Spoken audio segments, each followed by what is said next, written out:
Jordan Student Achievement winner. His name is Cooper Tullo, and I know that his mother Kim, who's in our school district, his dad Mike, and his brothers Carson and Landry, who are also graduates of our school district, are so proud of him, as we are. As many of you may know his story, he not only won our the 7A Student Achievement winner last evening, but he was also recognized as a young man who's overcome major obstacles in his life. At 11 years old, he was diagnosed with stage 3 cancer, had some horrific treatments that occurred, and has been able to overcome that disease and persevere to become a part of our varsity football team. So as Coach Urban sent to me, congratulates Coop. We're so proud of you, and just wanted to take that moment to acknowledge him. So to our seniors, to Cooper, our recognition goes out to you this evening. Thank you, Mr. Kelly. Thank you, Dr. Murphy. We have the minutes of our regular board meeting from March 10, 2020, so I'll ask for a motion and a second from the board so that we can vote on the approval.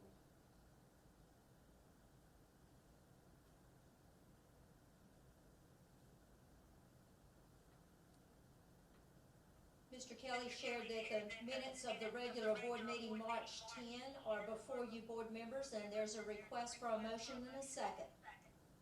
So moved. Have a second? Second. Okay, all in favor? Aye. You'll have, Aye. okay, Ms. Neville says that we have approval by majority of the board, so this is approved. Thank you.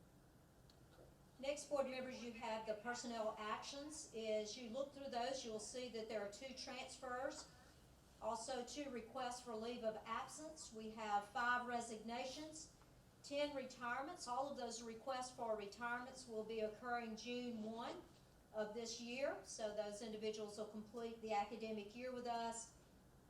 And of those 10 individuals, collectively, they have 250.5 years of service to children, and I ask that you approve this personnel report, and with excitement for them, but for sadness for us, we're losing some terrific veteran employees.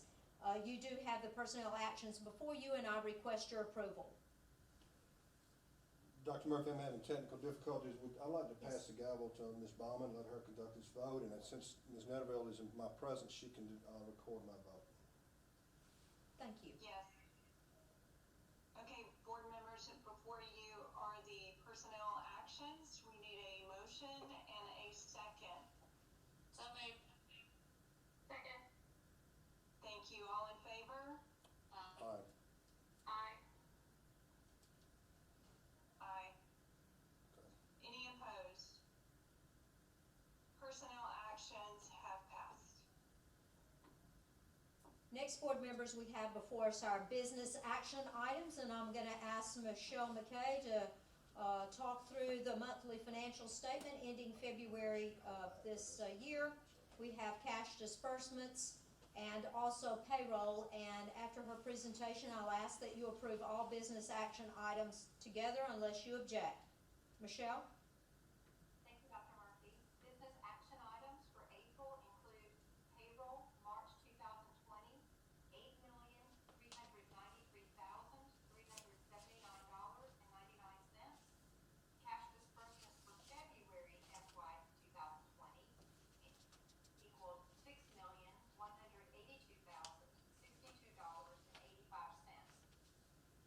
Board members and Dr. Murphy, before you, included in your packet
Board members, I would request your approval of the monthly financial statement ending February, cash disbursements, and payroll.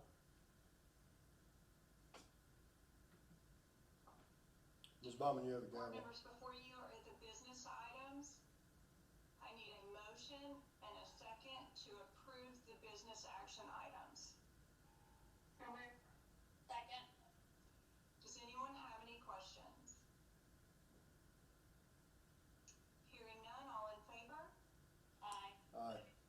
Aye. Any opposed? Business actions have passed. Thank you, Dr. Murphy. Ms. Baumann, board members, next on our agenda is a policy revision for Board Policy 6.14. This is specific to corporal punishment in our school district. This is not a change in policy, but merely a clarification, and I'd like to read it for the board members and for our public. So Board Policy 6.14, specific to corporal punishment. The board does not permit the use of corporal punishment as a consequence for inappropriate behavior. Appropriate restraint or intervention may be allowed in response to emergencies or other circumstances reasonably requiring such action. The distinction that we're trying to make is that between the use of corporal punishment and on those occasions when it's necessary for us to appropriately restrain a student for his or her well-being or that of others. I ask your approval, as you've already had this a month in advance, I ask your approval of Board Policy 6.14, corporal punishment in its revision. Board members, I need a motion and a second to approve policy revision for 6.14, corporal punishment. So moved. Second. Any questions from the board? All in favor? Aye. Aye. Aye. Any opposed? The policy has passed. Dr. Murphy? Thank you. There is a second policy revision, which is 6.1.2.A, specific to admission to our schools. And I'd like to also read this. This is a clarification of individuals to be admitted into our schools. School-aged children who reside within the municipal limits of the city of Hoover, Alabama, are eligible to enroll in Hoover City schools. For purposes of this policy, 1, the residence of a child shall be presumed to be the legal domicile of the custodial parent. Where parents have separate domiciles, custody shall be determined by an appropriate judicial order or agency placement order. 2, if custody of the child is joint or altering, the actual physical residence of the child will control. Unilateral delegations will not be recognized for enrollment or for continued enrollment. Should any conflict arise between the terms of this policy or its proposed application and governing state or federal law, including applicable court orders, such law shall be deemed controlling. This, again, board members, is simply to clarify admission to Hoover City Schools. I request your approval. Board members, we need a motion and a second to approve the policy revision for 6.1.2A, admissions to schools. I need a motion. So moved. A second? Second. Any questions? All in favor? Aye. Aye. Aye. Any opposed? The policy revision passes. Dr. Murphy? Next on our agenda is bid recommendation for Hoover High School partial roof replacement. I am requesting that you award this to the lowest bidder, Quality Architectural Metal and Roofing, which is a Hoover company. The base bid came in at $1,529,499. There are no alternates that are required to meet the budget requirements. There were 5 invitations to bid that were extended, and we did receive 4 responses. You have a tabulation sheet included for your review, and I'm asking your approval of quality architectural metal and roofing for the amount of $1,529,499, which is the base bid for partial re-roofing of Hoover High School, requesting your approval. Board members, I need a motion to accept the bid recommendation from Dr. Murphy for the Hoover High School partial roof replacement. Second. Any questions? All in favor? Aye. Aye. Aye. Any opposed? Thank you, board members. The bid has passed. Dr. Murphy. Board members, it's this time every year that we start to think about summer work schedules. And as we have done in years past, we'd like to propose a summer work schedule that would begin June 1 and end July 27th. Employees will work Monday through Thursday, 10 hours a day, unless a different schedule is approved by the superintendent or designee, which might include supervisors or directors who would need to have employees on some sort of different schedule. There's a lot of assumption here, and that is that we're assuming relief from COVID and our opportunity to return back to some sort of normalcy on a schedule. I do request your approval of this summer work schedule, being a 4-day work week, 10 hours, based on some flexibility that might have to be issued by directors and supervisors or the superintendent. Requesting your approval. Thank you. Board members, I need a motion to approve the summer work schedule. Second? Second. Any questions concerning the work schedule for the summer? All in favor? Aye. Aye. Aye. Any opposed? Thank you. The work schedule is passed. Dr. Murphy. The last item under action items is that of H, a change of monthly board meeting dates from the second Tuesday to the second Monday. We have a board member that has a conflict, a work conflict with our Tuesday, second Tuesday, so a request from Mr. Kermit Kendrick to move that to the second Tuesday instead of the second Monday. What? Move it to the first one. Said second. I'm sorry, that we'd be moving from the second Tuesday to the second Monday. Sorry, I guess I got bumfuzzled there. So a request to change that based on that need of a board member. What we are presenting to you is starting with May 11th, that we would move that to that Monday and all subsequent second Mondays after that to carry us all the way through June 14. What we would typically be doing is asking you to approve the regular board meeting dates in May, so I'm just jumping a month ahead to ask you to do that, given the request to be able to accommodate our board members. So you have before you the regular board meeting dates. The only exception that we have, that I would note to you at this time, is a conflict that I have on October the 12th of this fall, in the fall, which is our SSA Fall Conference, and would ask that we just simply push that out to the third Monday.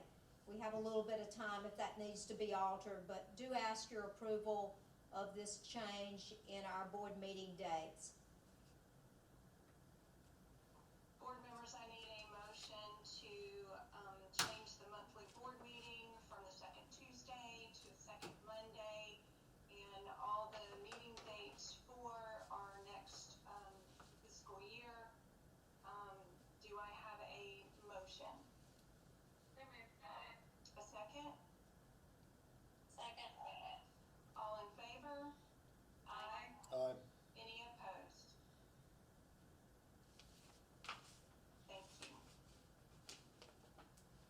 We'll move now to the superintendent's reports, information reports, and the first item I would like to present to you is a revision to a job description for operations.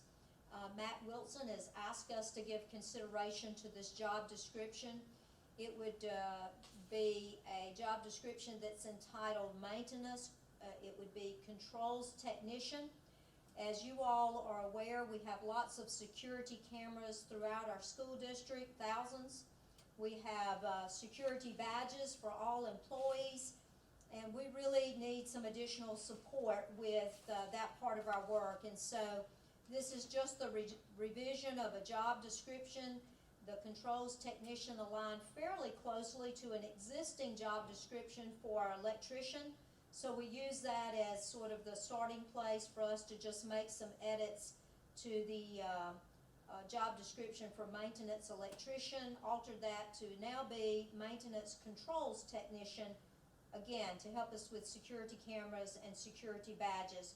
No request for you to address this evening, just simply as we're thinking about our work and how best to get that work done, how to write those job descriptions aligned to that. I present to you just this opportunity for you to review this job description for operations. At this current time, there's no request to fill that position, simply for you to review that, and as time progresses and the need is there and resources are there, we would look at filling that position. So that's just for your review. The second item under our report is that of analysis of tax receipts. And I'm going to go to mute and ask Michelle McKay again to join us for conversation. Thanks, board members. Included in your packet this month was an analysis of local tax receipts. I chose February because that is the last month that we see significant tax receipts. The amount of revenue collected between now and September 30th will be minimal. So looking at the information that I shared with you, I started with a 5-year comparison. And what I did was I broke out all the property tax, the auto tax, and sales tax.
you, Michelle. We'll ask if there are questions of Michelle.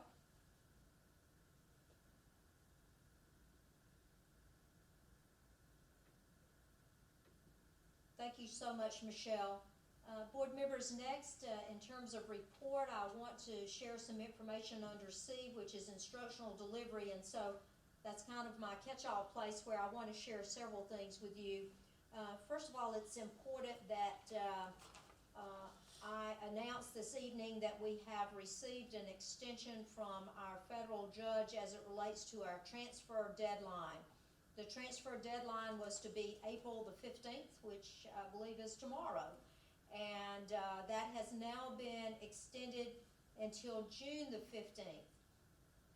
The reason for the request to extend is, first of all, what we're all experiencing now, which is complete dishevelment of life as we've known it. And the fact that we've also sent out lots of emails and correspondences with our community, and we just don't want this transfer request to have been lost in any sort of shuffle. And so out of just an abundance of care, we wanted to issue some additional time for any families that wanted to request any transfer. So the transfer date has been extended to June the 15th. A notice likely is going out today, if it has not already, a call-out notification.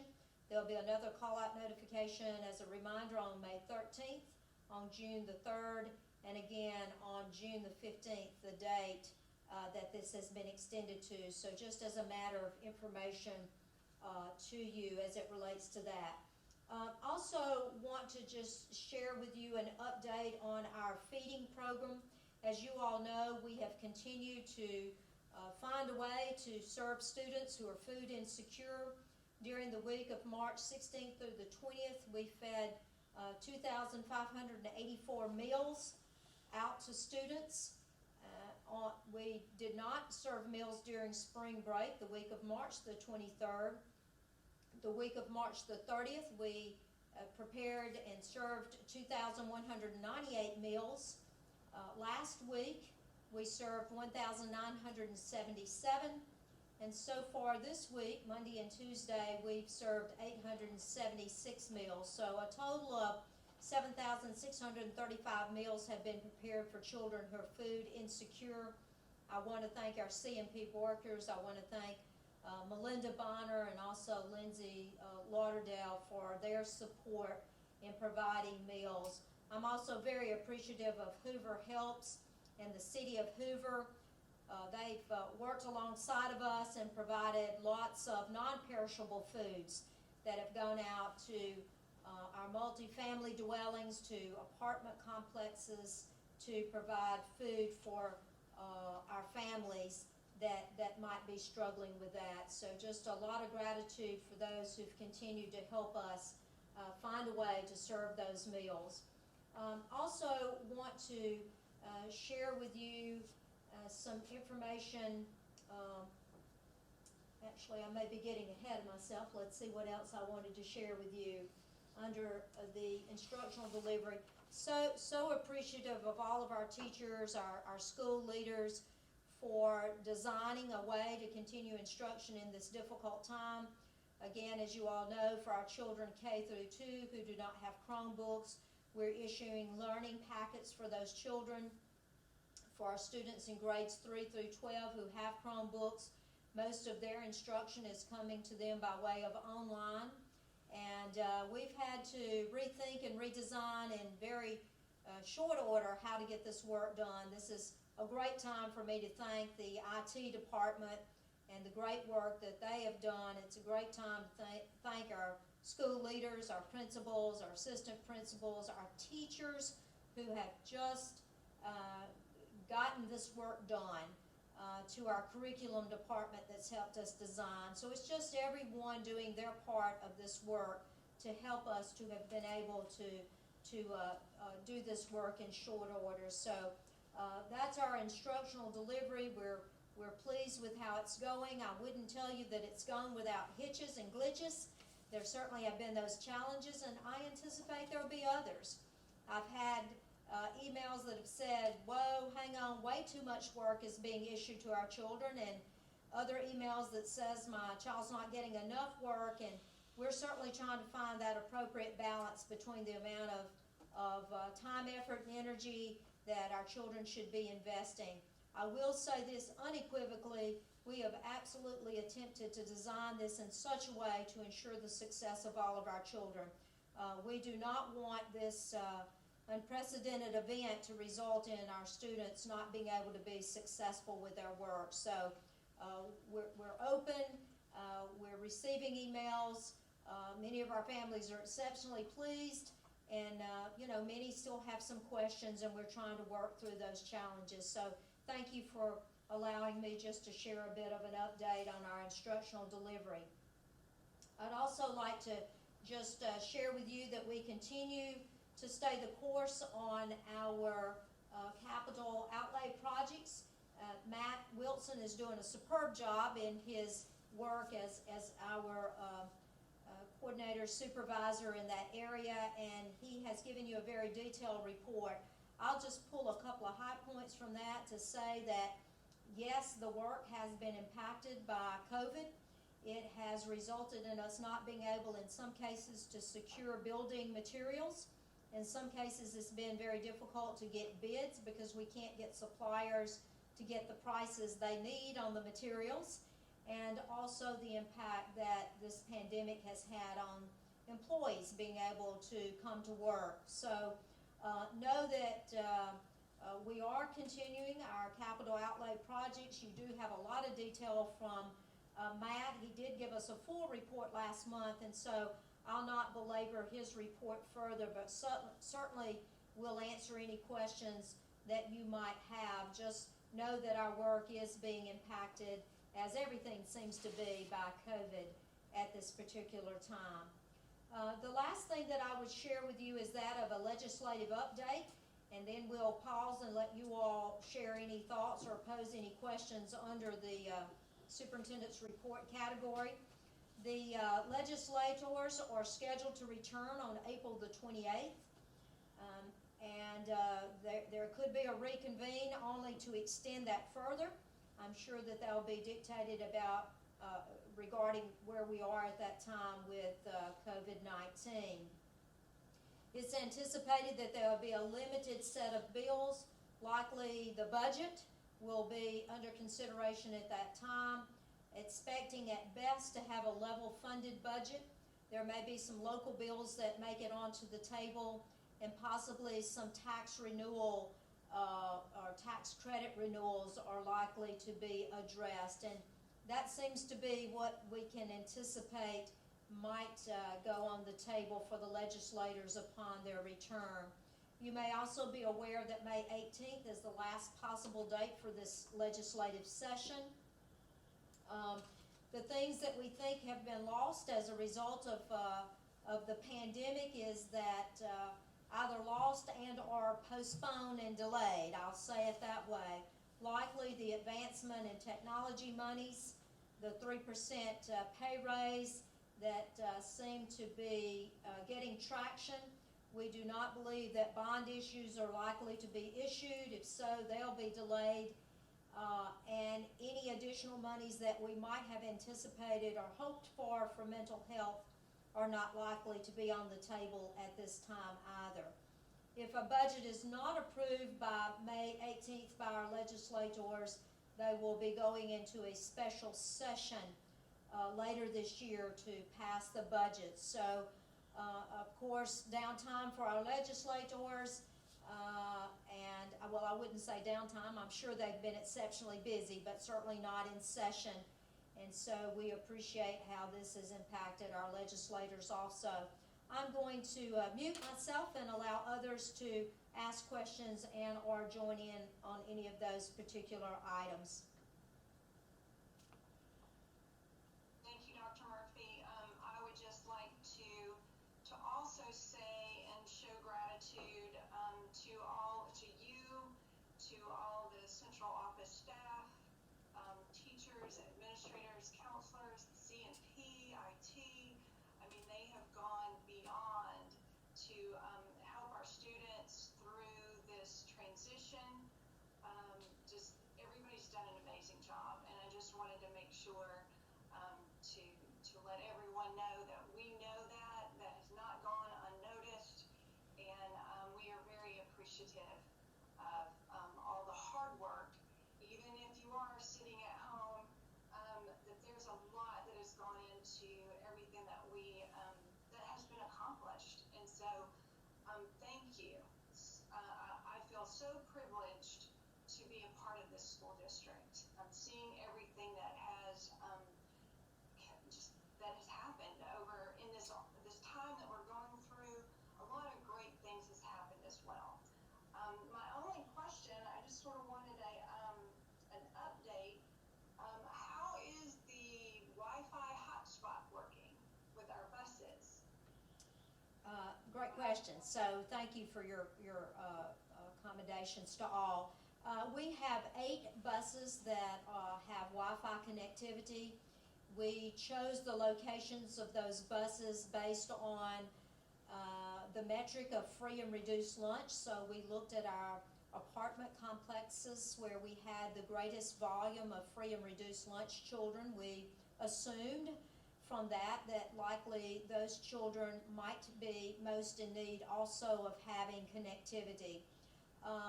Most of our apartments have been very gracious in wanting us to have our buses on their locations, and so we're appreciative of that.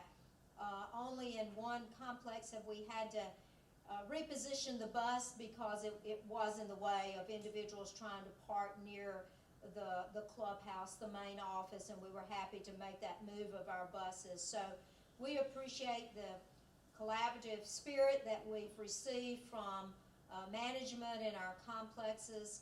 We will continue to look at the numbers of students who are using those buses, the Wi-Fi from those buses, and we may reposition buses or relocate buses. In talking to Jeremy Bradford this morning, he said we've had to replace a couple of batteries on those buses as that Wi-Fi connectivity pulls that juice and to recharge those. So we're pleased. This is probably also a good place, Ms. Baumann, for me to acknowledge that our city has also come alongside of us. Our mayor and city council reached out to business and industry and said, hey, can you increase your Wi-Fi capacity so that children who live near your business or industry may be able to connect. And many businesses and industry have done that for us. They've shared passwords so that our children could continue their work. And so when we all do this work together, it just seems to work beautifully. And if any of our families still have challenges as it relates to connectivity, we certainly want to receive those calls or emails so that we can find a way to make sure that there is truly equity in the way we're doing this work and offering education to our children. So thank you for that question. Board members, are there any other questions or concerns at this time?